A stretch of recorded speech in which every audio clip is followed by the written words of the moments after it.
Yorkers who have carried that tradition forward. I am grateful to everyone in this room for carrying that tradition forward, and it's only fitting that we begin tonight with a tradition that reflects both Irish heritage and the spirit of public service that defines this city.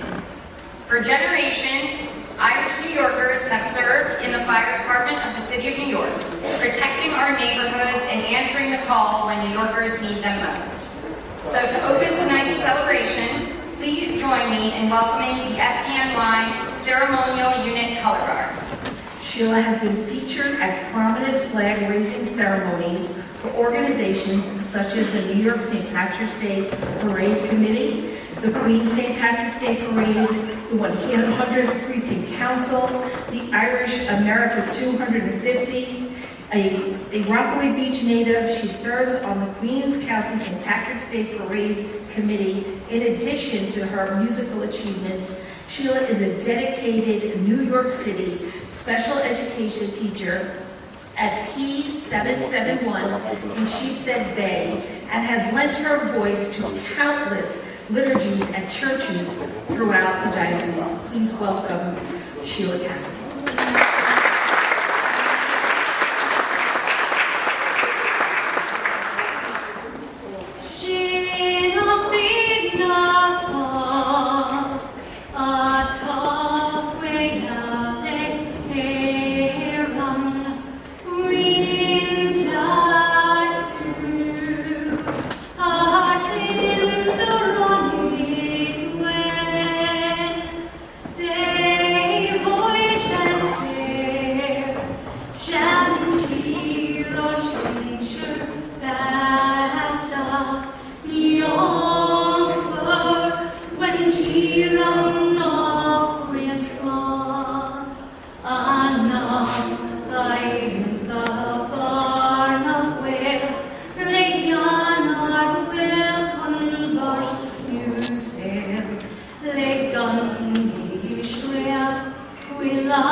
As the Executive Director of Catholic Charities of the Archdiocese of New York, you have spent years serving some of the most vulnerable New Yorkers.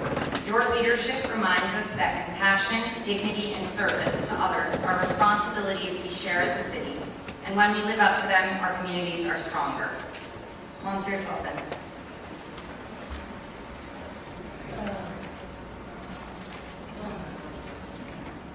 Almighty God and Creator of all, draw close to us as we celebrate this evening the blessings you have bestowed on the nation and people of Ireland, and in a special way those Irish Americans who journeyed to make New York their new home. We give you thanks for the abundant contributions they and their descendants have made to New York and our nation.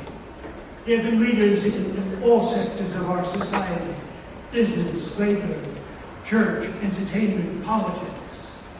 And we thank you for the leadership of the names we recognize, but we dare not forget the contributions of the far greater number of domestics and nannies, bus drivers and subway conductors, firefighters and police officers who have kept us safe, cared for our children at home, and transported us to and from work. We thank you for the saints among them who have inspired us by their example. Yes, God, we also ask your mercy upon the few scoundrels who have also come away bearing that heritage. Watch over our St. Patrick's Day festivities this week. Bless the food, the song, the dance, the storytelling, and especially the beverages. And God, some of us may need a little help from you to moderate the flow of Guinness. So please help us. This evening, please bless the amazing Irish soda bread. But God, I need to make a bit of confession. I'm looking forward to the swampatelli later on this week, on St. Joseph's Day. Oh God, let our Irish American Catholics not forget that we are heirs to a faith that Patrick brought in the 5th century, but we now in the 21st must see clearly your image in all people. Help us, God, not to allow our rightful ethnic and cultural pride to turn into an ethnocentrism that denigrates others, nor fosters a destructive politics of identity that obscures our common humanity. Almighty God, we ask your blessing during this week when we celebrate St. Patrick, to help us recognize the dignity and worth of other faiths and other practices. So tonight during Lent, as we celebrate our Catholic St. Patrick, we ask you to bless the Muslim community as they approach the end of Ramadan. Bless our Jewish community as they will shortly begin Passover. May the Ikfars and Seder be blessed and safe here in New York. And somehow, please God, in the Middle East, bring an end to the war, the violence, the terror. Oh God, we know that the toast cilantro is more than the introduction to a good drink. It is a prayer for your blessing of good health. And so we end by asking your blessing. Cilantro, to those of Irish heritage whose contributions for almost 2 centuries have been second to none in this vibrant and magnificent metropolis. Cilantro, to the new groups who in the 21st century will build on that legacy into the future. Cilantro, to this great city, state, and nation. Bless us, Almighty God, that in our diversity, we always seek to include and bravely strive for greater justice for all. Cilantro, to you.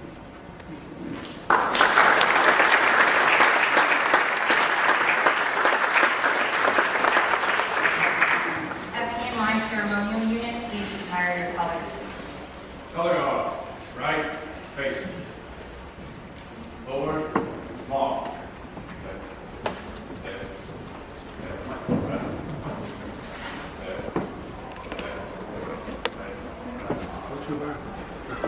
Thank you for that beautiful invitation. It's my honor to represent you in City Council and the Church of Our Savior.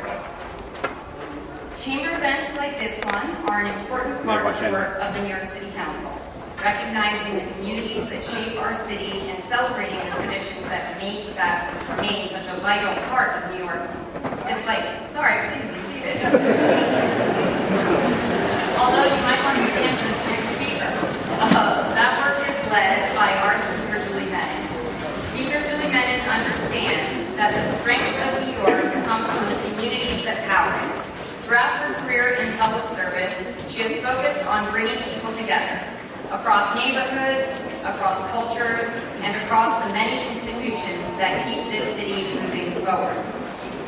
As Speaker, she leads a council that reflects the diversity and dynamism of nearly 9 million New Yorkers we represent, ensuring the voices of communities across the 5 boroughs remain part of the decisions that shape our city's future.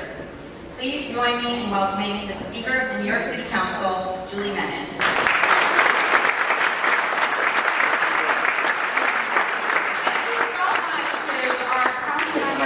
Maloney for that kind introduction. And look at the beautiful sea of green in the chambers. I absolutely love it.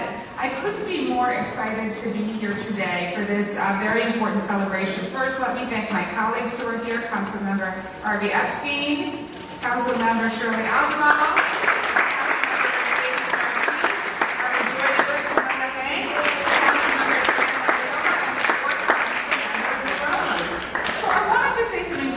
I loved your comments that you talked a little bit about sort of the interfaith element. And one very interesting thing about March 2026 is it's one of the rare times where you have the convergence of 3 major religious holidays happening at the exact same time.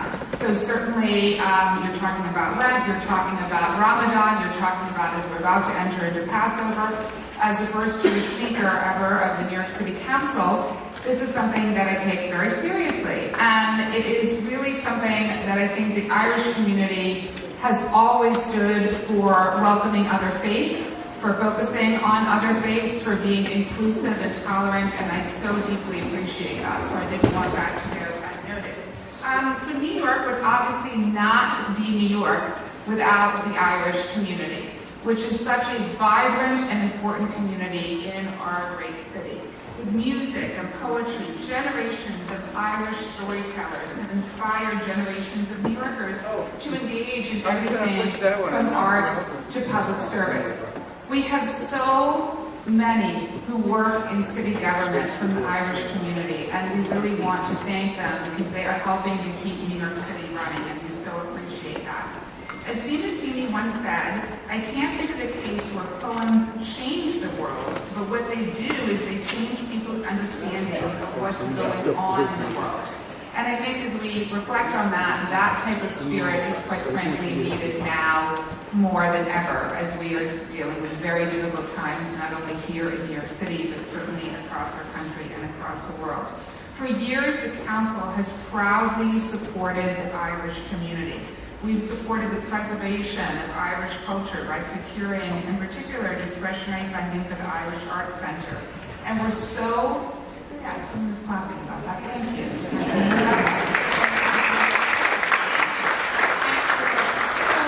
So the Council has disseminated over $20 million in particular to the Irish Arts Center, and that is really just the beginning.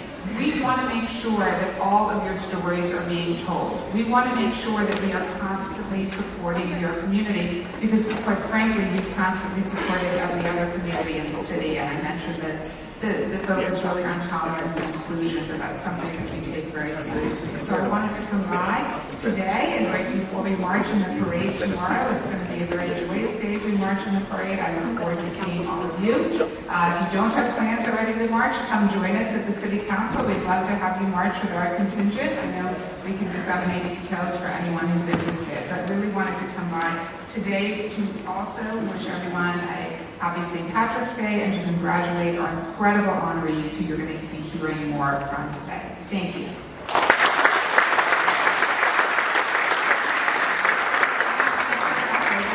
Councilmember Maloney.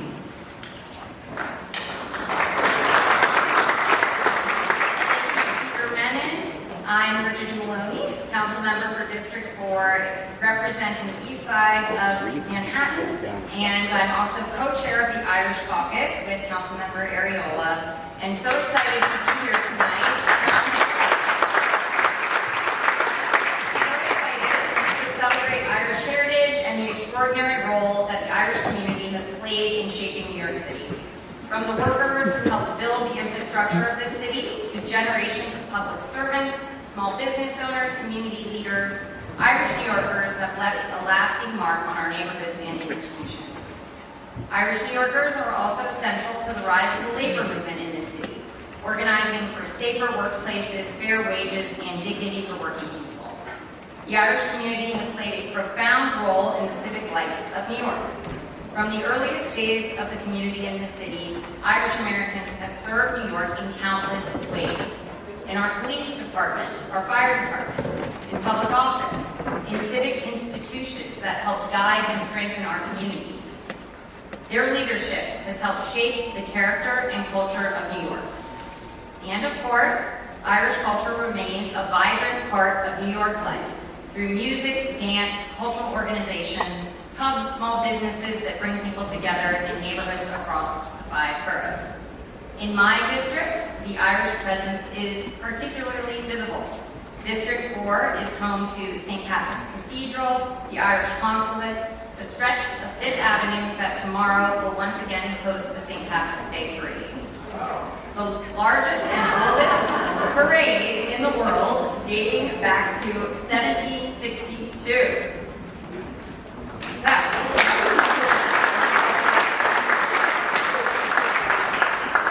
our first proclamation is to one of the organizations and leaders of those organizations that helps keep the vibrancy of Irish culture alive here in New York.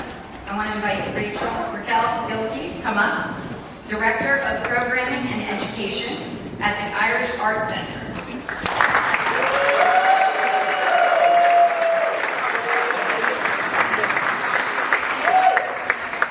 Outstanding work promoting Irish culture throughout the city, and I have this for you for your remarks.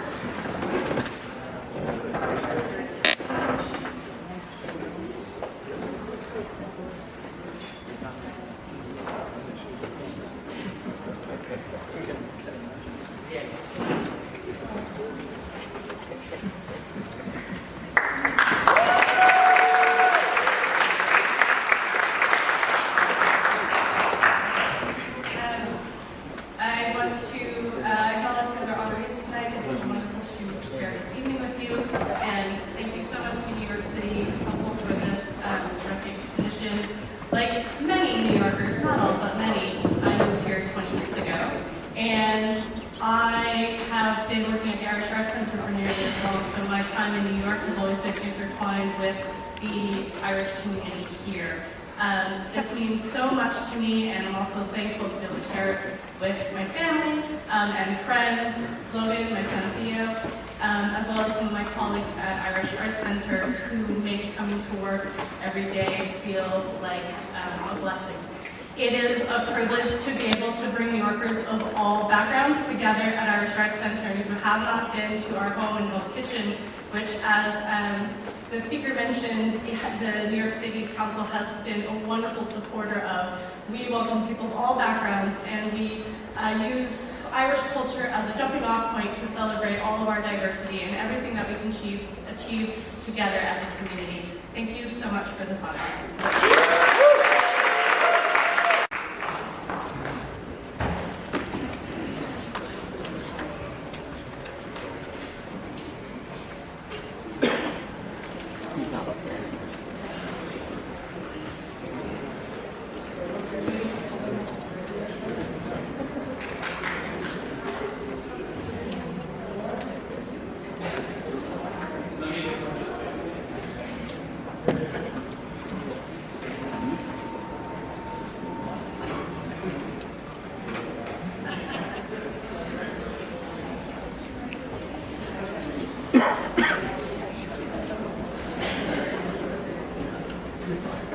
Our next honoree is another important part of the Irish story in New York, George Heslin. If you would please join us from New York.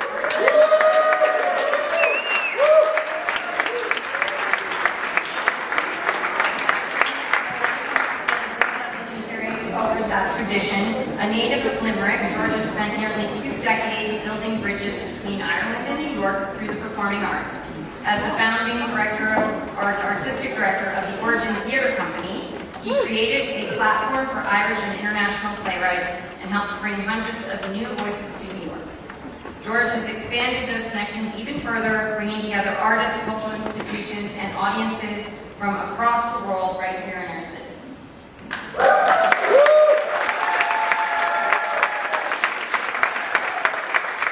Thank you. It's an honor to be here this evening in this amazing building, and thank you to Speaker and Council members for this distinguished honor.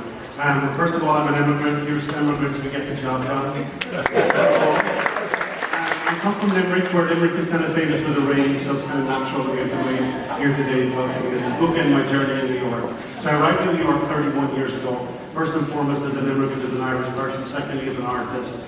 And then continued on my journey. I just want to say thank you to all those who supported me on the journey, from the Irish government to all the government agencies, the city council agencies who believe in art and culture and continue to do so. To our great artists, to say thank you. And just to say thank you to my family in Limerick. I'm one of the rare immigrants who go to family here in America, so everybody's back in Ireland. And it is an honor. I now serve as Executive Director of the New York Irish Centre in Long Island City, and this is our 21st anniversary.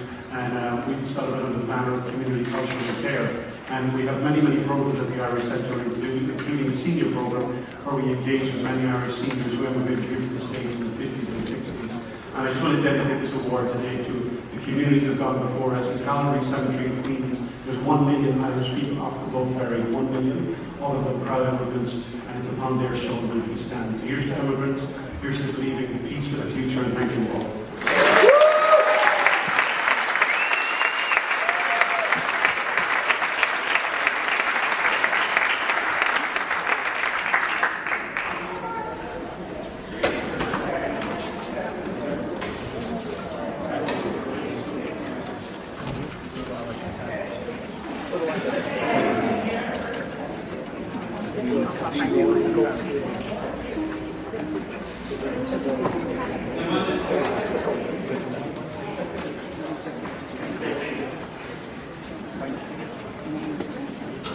George, for all of your contributions to theater, to cultural exchange, and the vibrant artistic life of New York City. As many of you know, no celebration of Irish heritage is complete without Irish bands. For generations, Irish step dancing has been one of the most recognizable expressions of Irish culture, combining incredible precision, rhythm, and athleticism. And here in New York, that tradition continues to thrive. Tonight, we're fortunate to be joined by the talented dancers of the New York studio of Irish Step Dance.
the FDNY is an organization that is near and dear to my heart, and which I'm proud to represent as chair of the Fire and Emergency Management Committee for the New York City Council.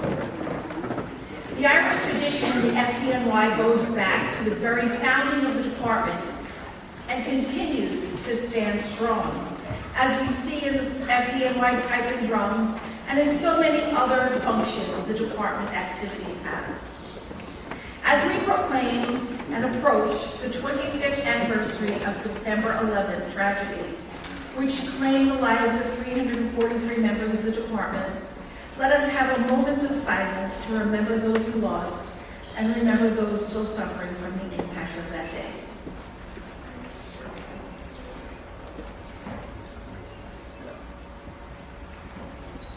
When I was asked to choose an honoree for tonight, my mind went straight to the FDNY.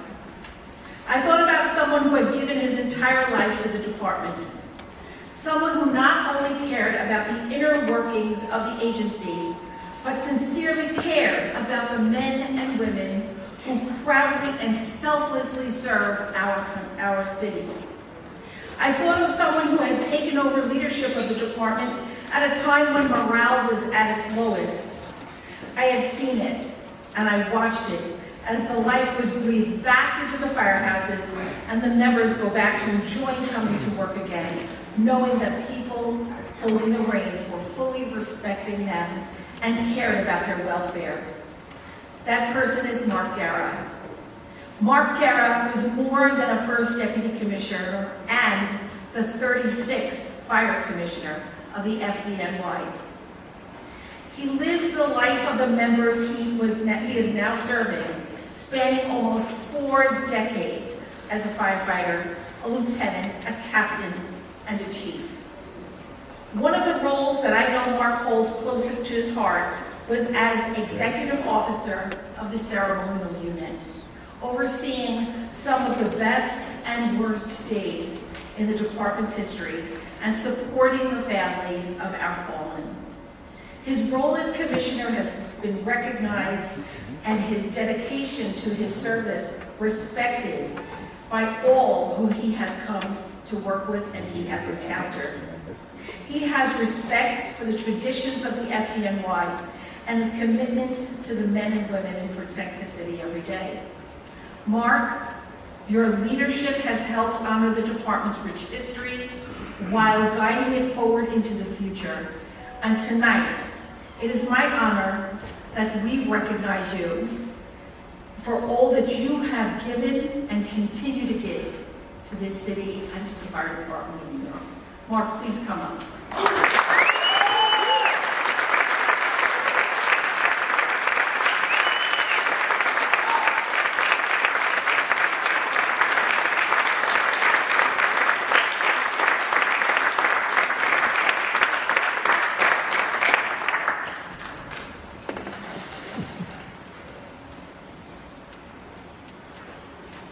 Thank you. Speaker Menon, the entire City Council, especially Council Member Joanne Ariola and Chief of Staff Phyllis Cirillo, thank you so much for having me here tonight. I am humbled to be here. 2.5 years ago, a good friend of mine, John Leary, good Irishman, said to me, as we were talking politics and about how things are going in the fire department, you need to meet Joanne and you need to meet Phyllis. And he was right. That friendship has turned into a love affair, both of the fire department and you. Thank you so much for everything that you do for our 17,000 members of the fire department. Thank you so much.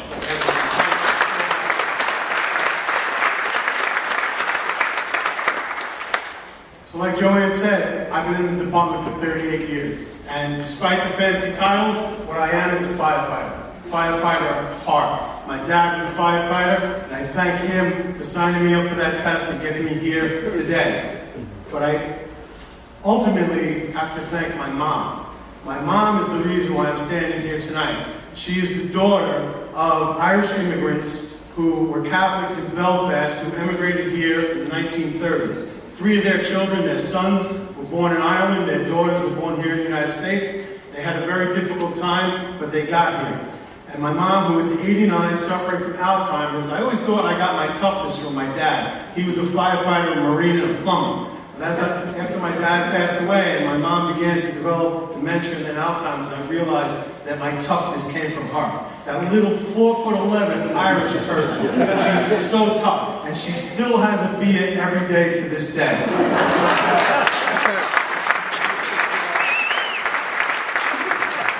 These days it's not alcoholic.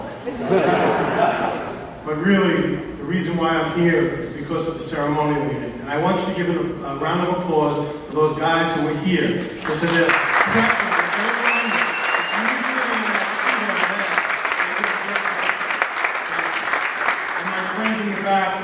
from the fire department who are here today, thank you very much for being here. Greatly appreciate it. Happy St. Patrick's Day.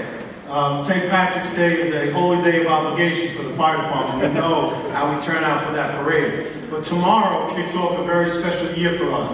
As the council member mentioned, this is the 25th anniversary of 9/11. I was at work on 9/11. I went into work on the 10th and was there on the 11th morning. And thankfully, I'm here today. But tomorrow, we're going to kind of begin looking forward to September 11th, which is coming very quickly. Tomorrow, there are going to be a couple of things during the parade, 343 flags. And what we're going to turn around and bow to the South to remember those 343 members. But I also want to talk about the 460 plus who have died since 9/11 of WTC-related illness. It's a gift that keeps giving. We had 2 last week. This Friday, we have a plaque dedication for a guy from my house, Eddie Steffens, who died of WTC illness. It has to stop. But I also want to mention another group of guys that we're honoring this time around. They are the 140 plus retired members of the FDNY who didn't have to but came to ground zero and they gave their time and they ultimately gave their lives, who died of WTC illness after 9/11 even though they were retired.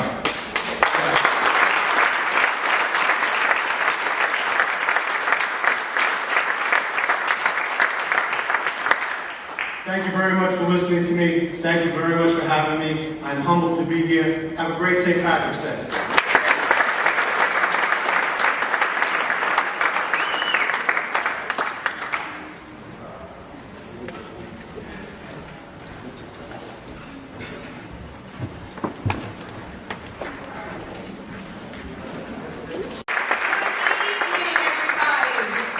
My name is Camila Hanks and I'm the Majority Whip. And welcome to the People's House.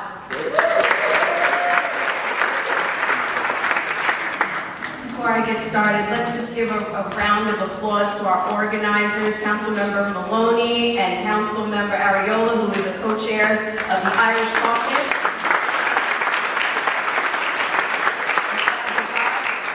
So it is truly, truly an honor to join you tonight in the New York City Council chambers as we celebrate Irish heritage and the spirit of St. Patrick's Day.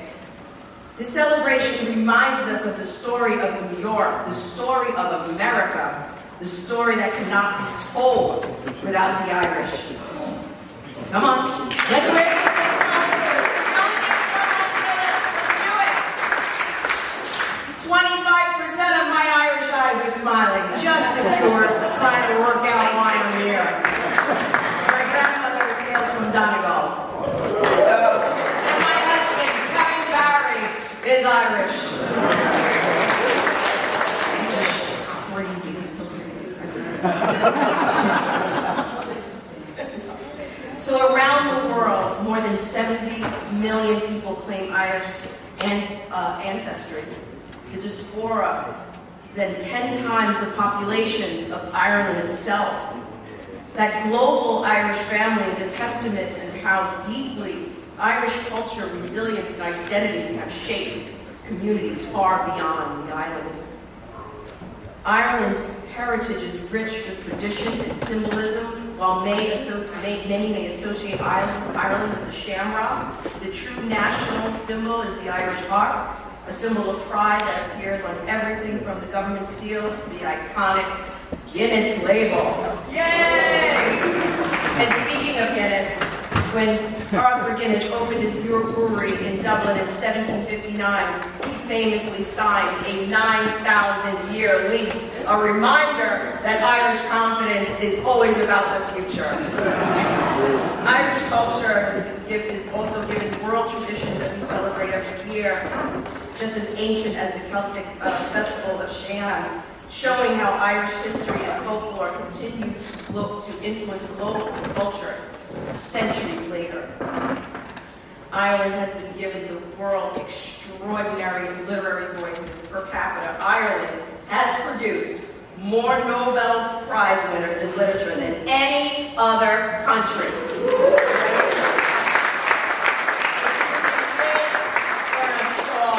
Samuel Beckett and Seamus Heaney. Their works reflects the Irish spirit, wit, poetry, and resilience, but the Irish story is also one of courage and service. Irish immigrants served a significant role in the American Revolution, with large numbers in George Washington's Continental Army during the Civil War. More than 150,000 Irish-born immigrants fought for the Union, including the famed Irish Brigade of New York City.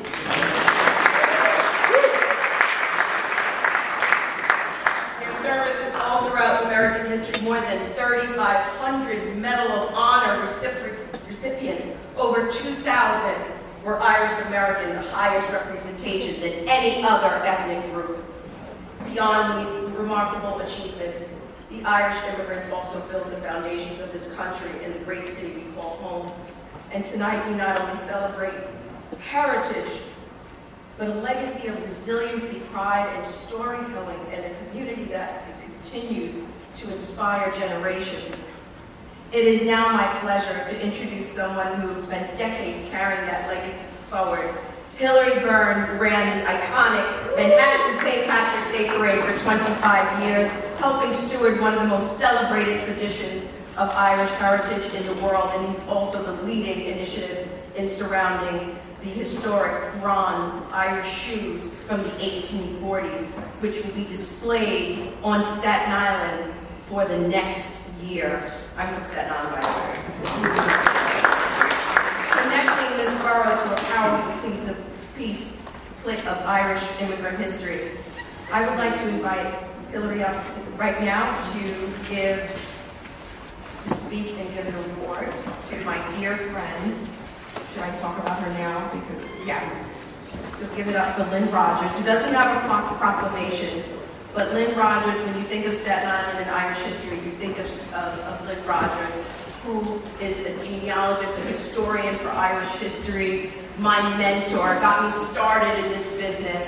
And the fact that we are honoring her tonight gives me great pleasure. So I'd like to ask my colleagues to come up also while Hillary Byrne speaks, and we present the bronze Irish shoes. You can clap now.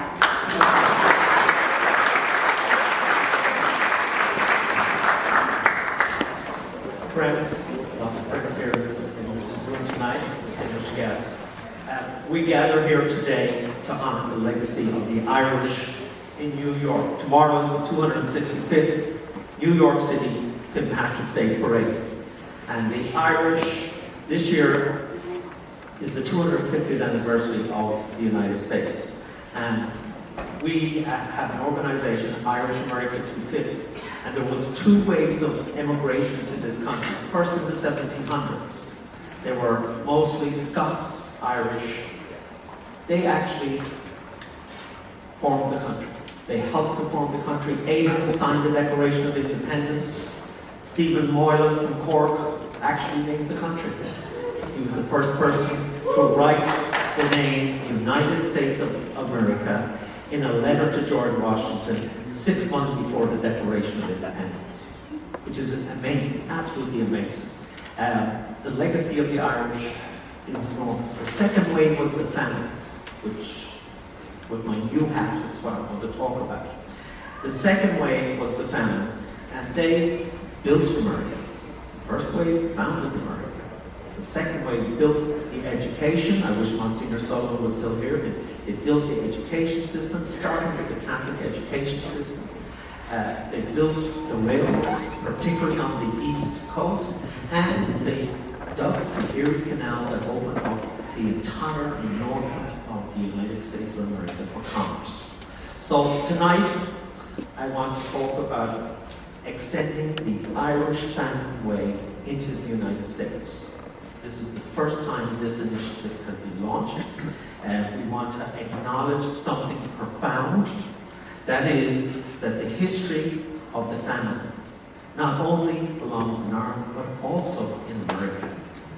By placing these bronze shoes, if you can just step a little bit forward there, these bronze shoes at key locations throughout the United States, starting this year here in New York City, we will symbolically bridge the Atlantic once again, recognizing the two shores that shape the story of so many Irish families in America and the diaspora across the world. This extension of the Irish family way to the United States recognizes not only the famine as an Irish tragedy, but it's also part of the American story.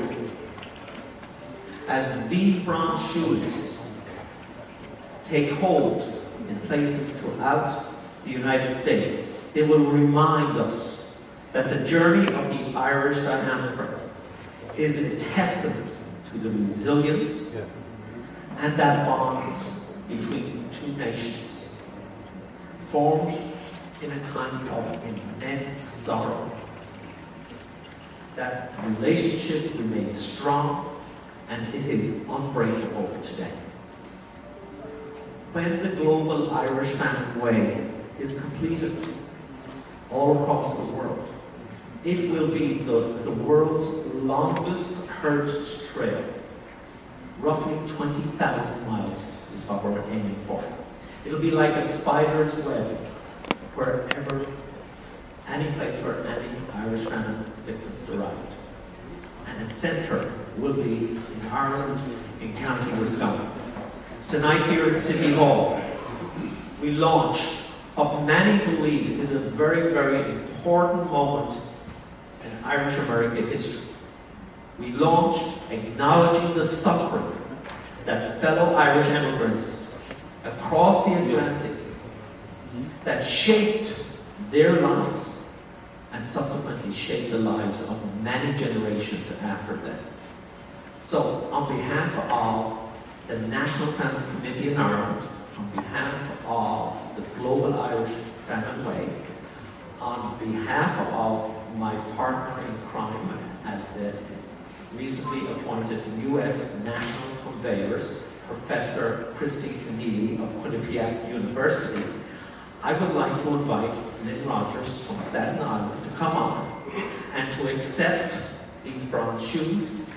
As Staten Island, a former quarantine station where so many Irish family victims died, has been designated as the first site in the United States to receive these shoes and to be the first site to be part of the extension of the global Irish family way into the United States. So Lynn, if you would come up.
Thank you so much. Let's give one more round.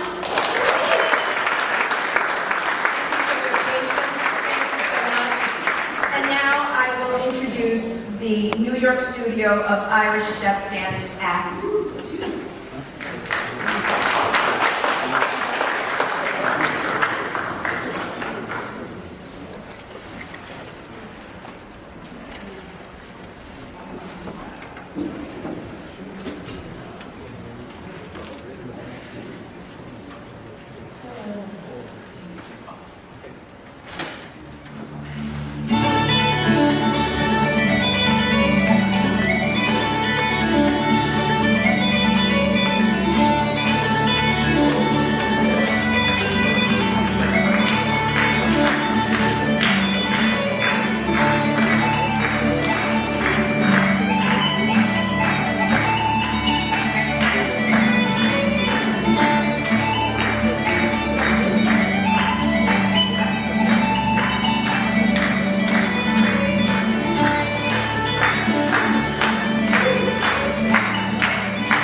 heart of Irish culture in New York, the creativity, humor, and sense of community that comes through film, music, and storytelling. For nearly 3 decades, Terrence Mulligan has helped bring that spirit to audiences across New York. As the founder of Film Cloud Foundation and the driving force behind Crackfest, Terrence created one of North America's leading showcases for Irish film and music. What began as a small festival highlighting new Irish cinema has grown into a beloved cultural event that brings together filmmakers, artists, and audiences from both sides of the Atlantic. Through premieres, conversations with filmmakers, and celebrations of Irish music and culture, Crackfest has become an important platform for Irish artists, while also introducing New Yorkers to new voices and new stories. In the best tradition of the Gaelic word crack, the festival has, am I saying it wrong? Oh good, okay. That festival has always been about more than entertainment. It's about community, connection, and the joy of coming together to celebrate culture. For 30 years, we are proud to recognize Terrence Mulligan for his leadership, his contributions to the cultural life of our city. Please join me in welcoming Terrence Mulligan.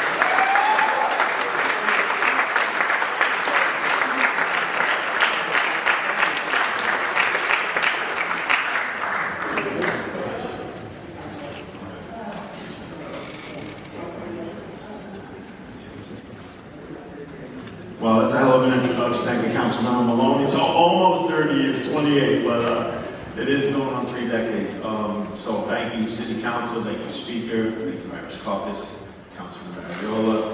And I've worked with fellow honorees many times, so congratulations, George, congratulations, Rachel. And I'm an Irish American, I'm not an immigrant. I grew up in Brooklyn, that's a real New York accent, you hear it. Anybody from Mayo? Any Mayo people? Up Mayo! Everybody marching tomorrow. Who's going to march tomorrow? Yeah, I'm marching tomorrow. So happy St. Patrick's Day. Thank you for the honor. Thank you, City Council and Commissioner Guerra. The honor is mine. Humbled. That was a great speech. Thank you, everybody. See you on 5th Avenue tomorrow. Thank you so much.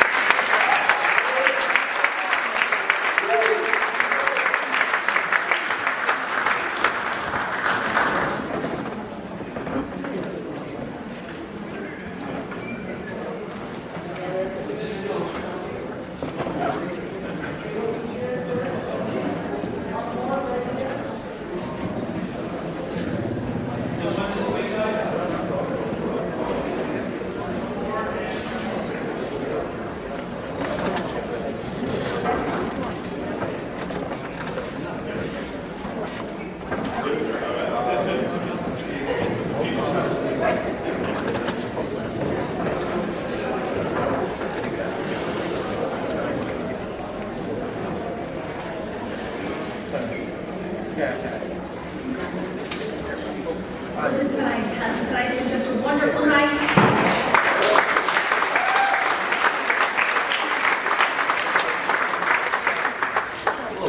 This might be a surprise because I don't have a degree on my face, but I'm actually part Irish.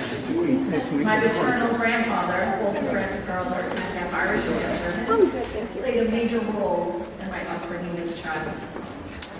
He wasn't the only bit of Ireland I had in my home. For decades, my parents participated in some of you may have had as well in the Save the Children program, which sponsored children from Belfast at the time to come and spend the summers here in New York City. And we were one of the lucky families that were able to sponsor 2 young girls, 13 and 11, Una and Christine. Una and Christine came from then war-torn Belfast, and although technically we all spoke English, there was a surprising language barrier between the 2 girls from Northern Ireland and the family from South Queens. And you can imagine the amount of anxiety we were having. We were trying to feed them, and all they were asking for chips, and we were buying Lay's potato chips in every single country. Onion and garlic, and no matter what the flavor. And all they really wanted was just a dish of fries. As soon as we found that out, we were on solid ground. Over the years, Una and Christine truly became a member of our family, and their family became an extension of our family. And then they were old enough to host us in their homes in Belfast, and my family went. We're still in touch with them. We have strong Irish-American communities, especially one that I represent in the 32nd Council District. That reminds me just how present Irish culture is throughout this city. From Glendale to Broad Channel down to the Irish Riviera of Rockaway and Breezy Point. I'm proud to represent so many proud Irish-American constituents who keep the traditions of the Emerald Isle alive and well. Thank you all for everything you do and for making sure that the story of the Irish people in New York City continues to be told with pride for generations to come. At this point, I would like to thank my co-chair, Virginia Maloney. We are so happy to be here. And our staff members who worked tirelessly to put this together. We meet the promises, they make us look good. That's what happens. And in the end, we began with a prayer. So let's just end with an Irish blessing. May the road rise up to meet you. May the wind always be at your back. May the sun shine warm upon your face. The rain fall soft upon your fields. And until we meet again, may the God hold you in the palm of his hand. Good night, everyone.